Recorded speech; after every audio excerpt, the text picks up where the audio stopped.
Today we're diving into the October Visa Bulletin, a document that shapes the futures of thousands hoping to call America home.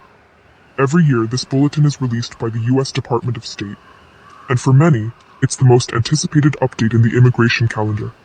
For many, especially Indian applicants, the October release is crucial because it marks the start of a new fiscal year, unlocking a fresh batch of green cards. This is when the annual quota resets. This year, key categories for Indian applicants have moved forward significantly. Let's clarify a key term: final action date. The final action date is a crucial milestone in your immigration journey. When your number is called, you finally get your green card. Each month, the U.S. government releases a visa bulletin showing the final action dates for every category and country. For example, let's say you're from India with a priority date of May 10, 2015. If the visa bulletin shows a final action date of June 1st, 2015 for your category, you're in. Your wait is over, and your case can move forward. This is the green light you've been waiting for, the official signal that your turn has arrived. The final action date can move forward, stall for months, or even go backward, a process called retrogression. That's why the visa bulletin is watched so closely by applicants and attorneys alike.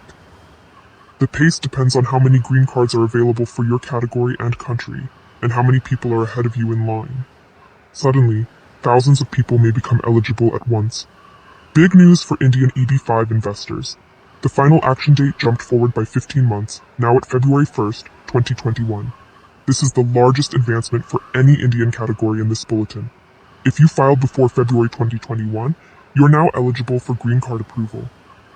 The F-2A category, spouses and minor children of U.S. permanent residents, just saw a 17-month jump. The new final action date is February 1st, 2024. This means many families separated for years can finally reunite soon. If your priority date is before February 1st, 2024, your family's case can move forward. To make sense of the visa bulletin, it's important to understand the two main green card categories: family-based and employment-based.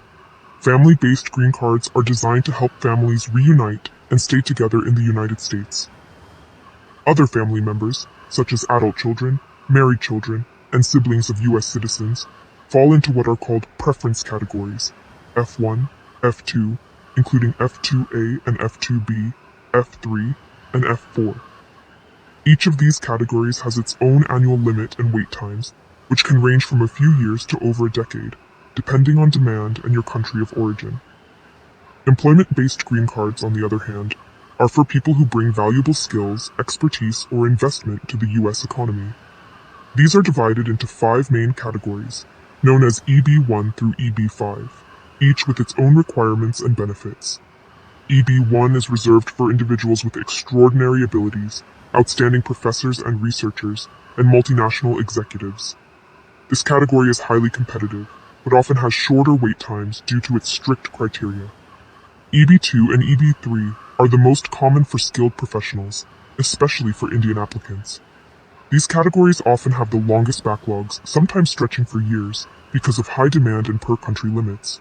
EB4 is for special immigrants, such as religious workers and certain international employees.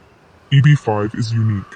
It's for investors who create jobs in the U.S. by investing significant capital in American businesses. Every year, the U.S. government allocates a set number of green cards to each category.